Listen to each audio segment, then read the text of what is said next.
One of the really good plant families for pollinators and for people is the pea family.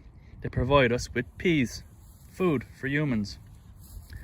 But the pea flower is a great source of nectar for many species of pollinators.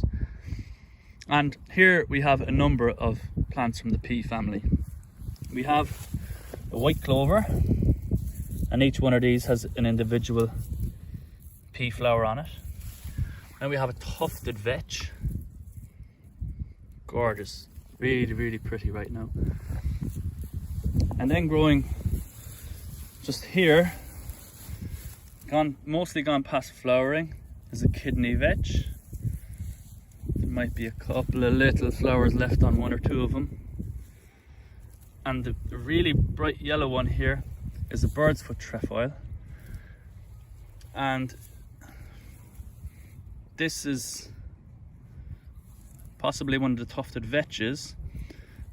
And I know it's a pea because of the type of flower, but also because it produces pea pods.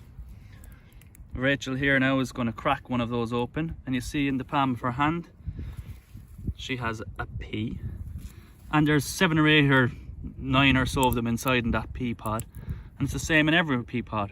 So if you wanted to introduce some peas to another area, you just collect the peas and sow them just like you would garden peas.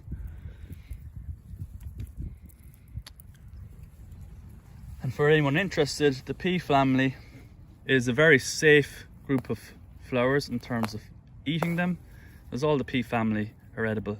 They all produce peas, whether that's a gorse bush or a clover or a tufted vetch.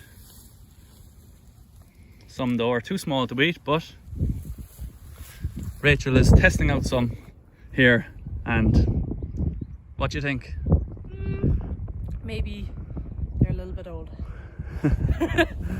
So sometimes they're a bit old, but we're not collecting them for eating today, we're collecting them to be able to sow the seed elsewhere.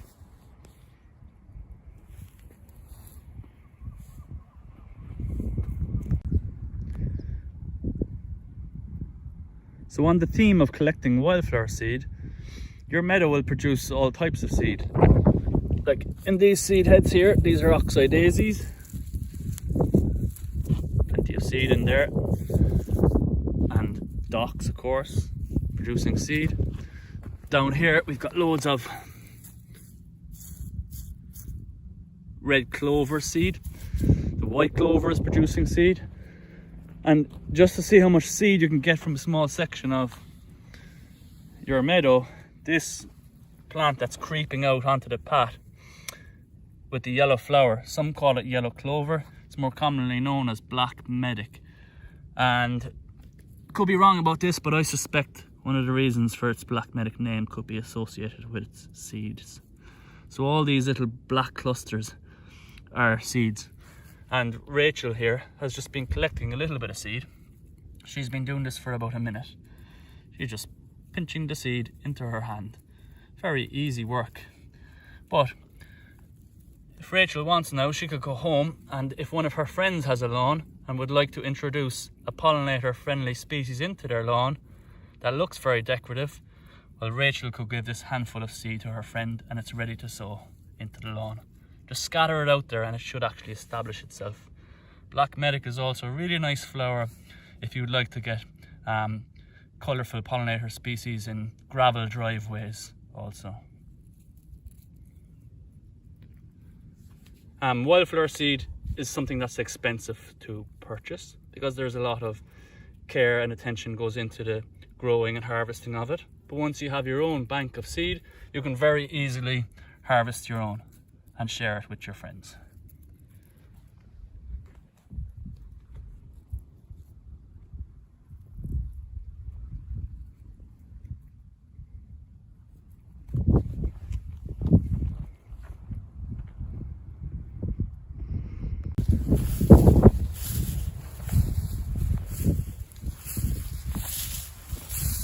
The yellow rattle, here is some of it still in flower.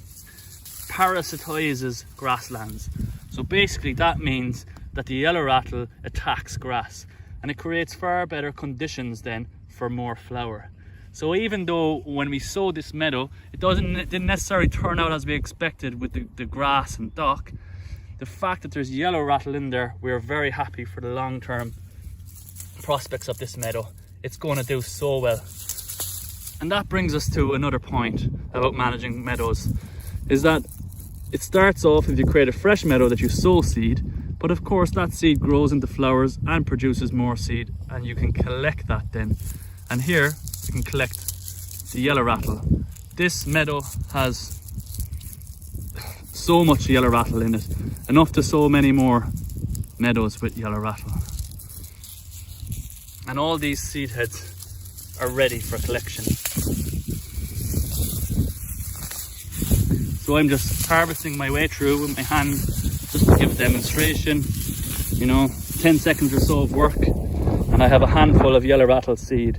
All I need to do with this now is take it somewhere where it can continue to dry out, and the seed will drop out of the plant. Essentially we will collect it, and that can be used in other areas or sown back into this grassland. But there's so much yellow rattle in this, it's actually sowing itself again. Even though it's an annual, it's coming back year on year. And it is really beautiful when it's in full flower. And so it's just funny, sometimes when you sow a meadow, you expect it to turn out a certain way, and it mightn't turn out how you like, but then you're also going to get other little surprises, which I have in this case with the yellow rattle.